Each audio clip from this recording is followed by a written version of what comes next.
put up an Instagram widget so that if you want to click like or follow or friend or all the above. We want to thank, before we have our guest of the evening, it's Dr. Martin Luther King Jr. weekend. We're leading into the holiday.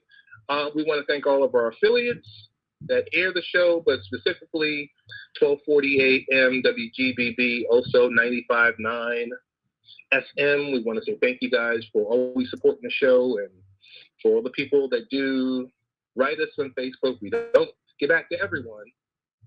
And most of the people that know how to contact us on Twitter, I'm a little bit more active there. So with all of that, all the housekeeping out of the way, our featured guest for the evening is the author of Gus's Fortunate Misfortune. And the author of the book is none other than Susan Pepka. And Susan is a native of Detroit, currently living in Atlanta, Georgia. She enjoys great diversity throughout her life. She's a mother of 3, grandmother of 4. And Susan has experienced life as a preschool teacher, a technologist in diagnostic imaging, and the co-owner of a successful wellness center, mediation teacher, and now a published author with the debut of her first book, Gus's Fortunate Misfortune. Susan, how are you doing? I'm really well, Ted. Thank you. So excited. Thank you for taking the time out this evening to talk with us. I'm not sure what we're going to talk about, but I got to tell you, I got to thank the good people at Smith Publicity. They were able to share your book, your new book. And I tell you, well, I did not get a chance to read it to my son last night. I read it myself, and I was, my wife was asleep. She was half asleep. I'm reading the book. She's like, what's going on here? She's also an educator. She's asking me whether or not, oh, hey, I can share it with some teachers at school. I said, yes, you can, but you can't have the book quite yet.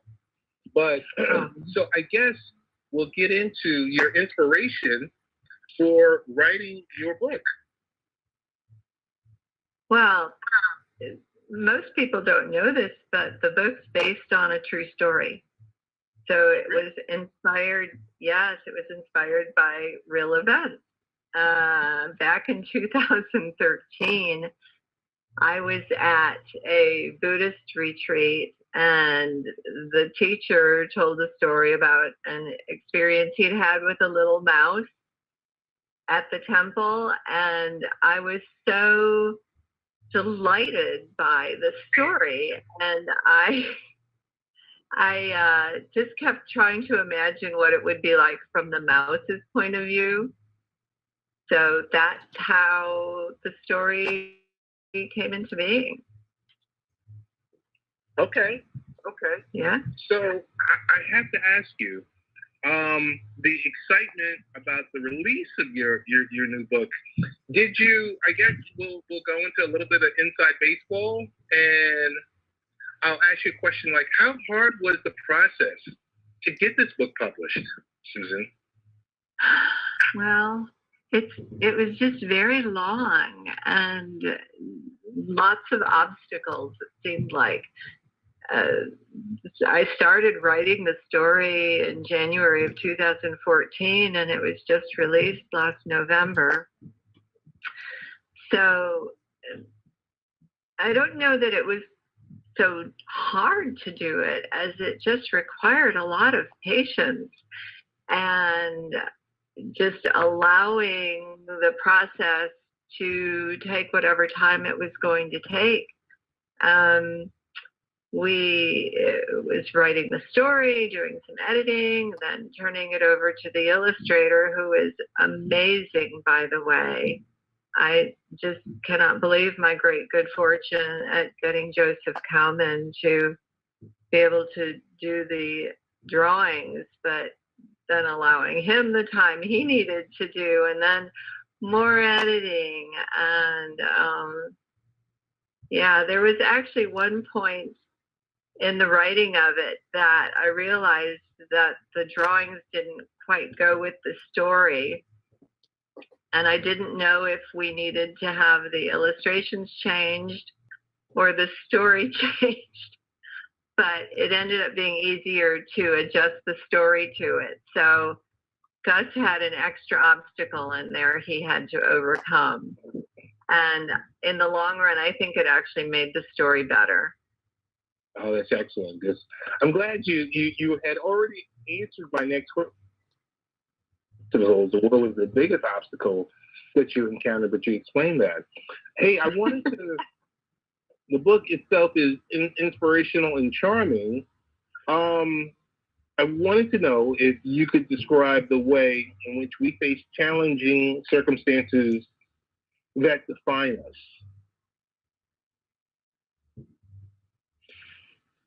Wow. Yeah.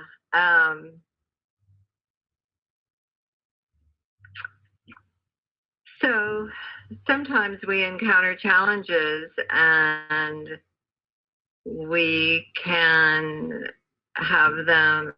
Sometimes they'll will respond in a negative way, right? Will become hard-hearted or bitter or angry or discouraged.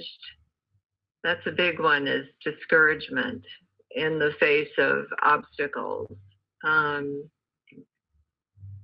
But when we look at things in a different way, we can look at things as opportunities to learn and to grow and to stretch.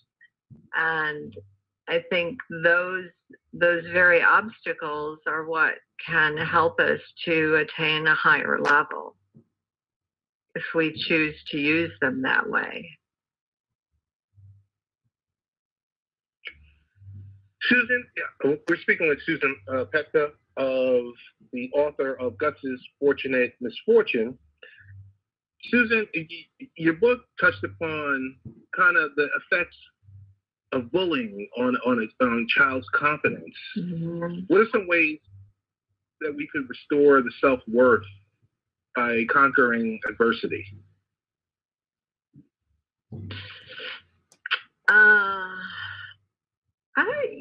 It's interesting. Conquering adversity. I don't know that that's a term I would use.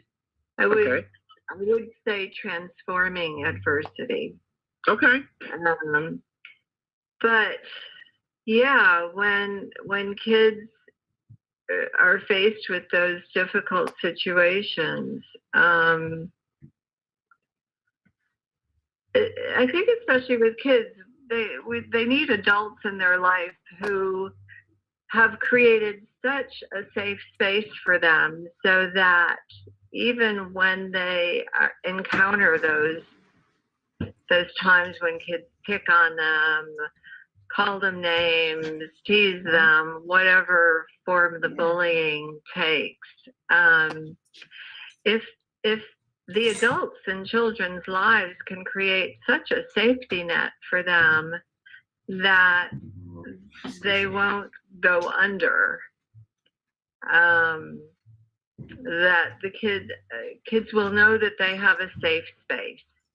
That's really what Gus is looking for on his adventures in the story. He's really wanting that safe space, which I don't know if I should give away the ending, but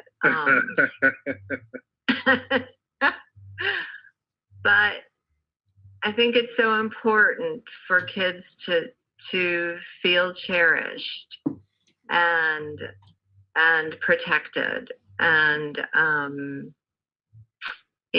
so I think that's how we can help kids, how the adults in kids' lives can help them, is by creating that safe space. Now, I guess it's safe to assume, but my mom and dad always told me to never assume when I was a young child that Gus's Fortunate Misfortune is about Gus. But I got to tell you, tell me the I guess the inspiration behind Jamyang, the Buddhist monk. The monk, yeah. Well, so I heard the story from a monk actually, and so the inspiration for Jamyang is the monk, um, whose real name is Genjampa. Um, but yeah, so he pretty much is in the story is how he was or is in real life. Yeah, very kind, very compassionate, um, a wonderful teacher, and yeah. So, what else can I tell you about him? I don't want you to tell us too much because I want people to go out there and purchase this book. Could you tell us, before we start to wrap up, the importance of community in our lives? Oh, well, we need one another. I think, I believe wholeheartedly that we depend on one another. I can't do it without you. And I can't do it without any other person who's out here. And so community is just so important. And trying to think how I want to say it. I can't accomplish the things that I need to accomplish without others.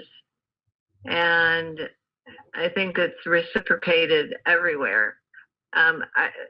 What comes to mind thinking of how to answer this question is that when I was at one point in the writing of the story, I was kind of blocked and stuck, and there were so many other things going on in my life at the time. And one morning, as I was getting ready for the day, the thought came to me that I needed to write this story, not for me, but I needed to write this story because there's an illustrator out there somewhere who is just waiting for this story so he can create the artwork. And there are librarians out there who are waiting for the story. There are teachers out there waiting for the story. There are parents and there are kids and people waiting for this story. And our lives are just sort of interconnected. And so we need to create harmonious communities. We need to learn to cherish one another. We need to be kind to one another because our society depends on it. And we see so much divisiveness. We see hatred. We see people thinking that they're better than others, their happiness is more important than the happiness of others. And I'm hoping that we can get to a place where we realize that those ways of thinking are not beneficial and we need to learn to cherish one another. So I hope that answers your question. Oh, totally answers my question.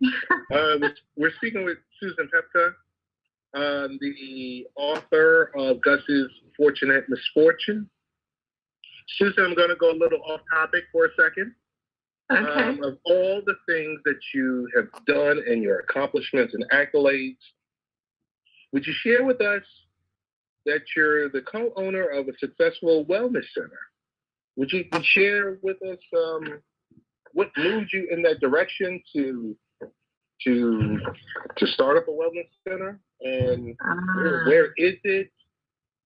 Well, it's funny because since the writing of that, I've actually semi-retired from that. So I am still very much involved in the wellness community, but I'm not a co-owner anymore. so it gives me more time for other things. But since the time I was a child, I've always been interested in helping people or helping animals, and so I at one time aspired to go into medicine, to go into nursing. I didn't actually do that after I married and had children. Then more practical things came to mind. So my degrees are in nuclear medicine and X-ray technology, but I've always been interested in health and wellness, and the opportunity came up back in, I think, 2005 for me to work at a wellness center. And 3 years into that, the owner wanted to retire, so she offered me and another person if we wanted to purchase the business. So that's how I got involved in that. But yeah, it's just one of the things I need to do is to help people. Gotcha. Yeah. Before we wrap up, I do want to mention that within the book, the tone of the book, when we were, as I was reading last night, and I was seeing Gus's adventure, we all face fears from time to time. Mm-hmm. Tell us what our reactions to fear can do.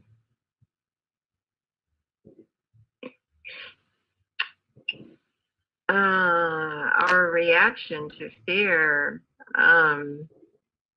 if we're not careful, it can paralyze us and stop us. But if we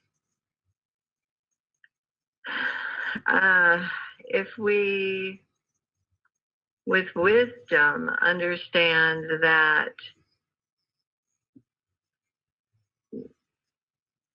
so there's some fears that we just need to be really mindful of, like putting your hand on a hot burner or running into a busy street, right? You know, some of those fears just help us to survive in this world. But other fears are irrational, and we can respond to those fears by understanding that they're irrational. And in the case of kids, it is important to have adults in their lives who can help them to work through that. But looking at your fears, understanding that this fear is an irrational fear and it's paralyzing me, and I don't need to be paralyzed. I just need to find a way to work through this fear so that I can, can move forward, right? Yeah. I hope that if that answers your question. Oh, yes, it does. I just want to tell you, I mean, your book is going to take young readers because, we want to create and generate as many young readers. But I will tell you, I might not be a youngster, but you took me through a journey, which is pretty exciting. And it kind of took me, and I followed Gus on his quest to find his way to turn that very bad day into a hopeful new beginning. So I definitely want to thank you for, taking the time out for this evening. Want to know best ways to find your book. Well, the book is available. Yes, the book's available on Amazon. And right now that's probably the best way to get a copy of the book. I will be doing book signings, but unless someone's coming to Woodstock, Georgia on March 3rd,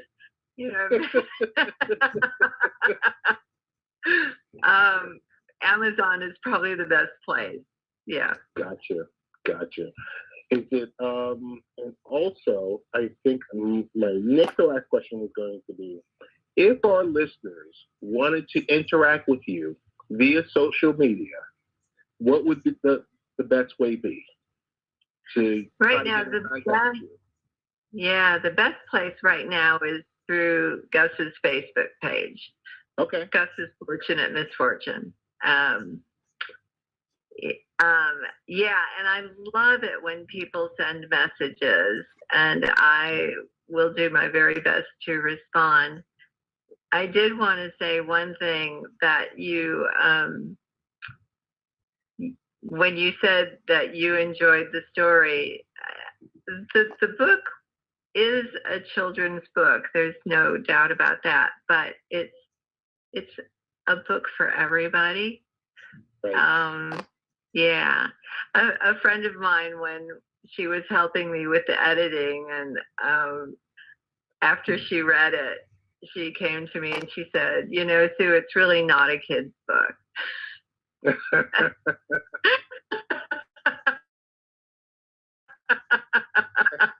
Susan, And I'm so go ahead.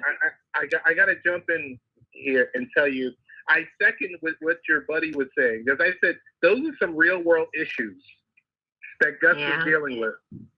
Yeah, yeah, and that's what I want people to realize. I mean, my vision is for parents to benefit as much from sharing Gus with their children as the children do.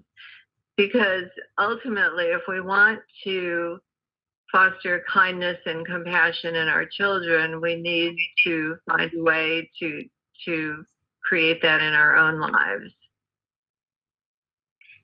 Lastly, I do want to mention the cover and the interior illustration by Joseph Kalman was excellent. I was sending a few screenshots to a couple of my friends. I said, "Hey, I got an interview. I gotta do this. I gotta do some homework." And one of my buddies said, "Well, you know, send me a screenshot of what the book looks like." And I sent them the external, the cover, and also the picture of Janiak. And they were like, "Wow, that art is pretty darn good. I tell you that much." I couldn't. It was beyond my imagining. I kind of still have to wake myself up from my good fortune of having Joseph be able to do the illustrations. The book itself just came out so much better than I could have ever even imagined. And yeah, my publisher, Nabila Khashoggi, with Full Cycle Publications, she was the one who connected us, and just an amazing blessing. Definitely. I do want to say thanks again, not only to you, Susan Pepka. I want to say thank you to our friends at Smith Publicity for allowing this, or affording this to happen, to be able to connect the two of us together. It's been a total fortune. Yeah, I feel I'm the one that's fortunate to receive Gus's Fortunate Misfortune, and also to speak with you. I guess the last question I'm going to have is there going to be a series of books? Is there going to be a sequel? Are you thinking about that already? Or are you going to go in another direction? Or you're just okay with this for right now? No, I am intending to create a series. Okay. And yeah, so the story for the next Gus book is percolating. And I just need to get it on paper and get it going. But yeah. Gotcha. Definitely. Well, when you do start thinking about putting the book together, or you need any early adopters, early readers, you definitely give the good folks at Good Late Night Parents a call or a text message, or I will, right after this call, I will like your Facebook page so that I can definitely follow your journey. Want to thank you once again, Susan Pepka, the author of Gus's Fortunate Misfortune, for taking the time out tonight. Thank you so much. And thank you, Ted. It's really been delightful.